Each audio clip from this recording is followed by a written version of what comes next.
pen ro arshuna alang nong bit he ji afa pir the aphan pang risi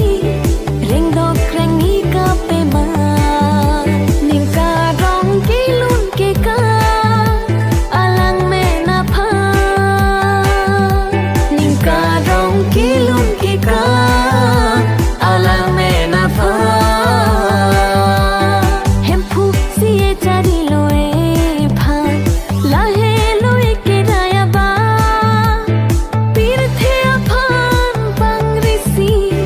ring do krangi ka pe ma ning ka rong ki lun ke ka alang me na pha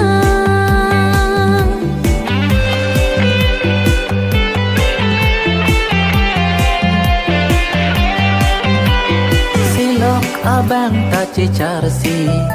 asing bi karo kan thong ta arju long si asing che hok lo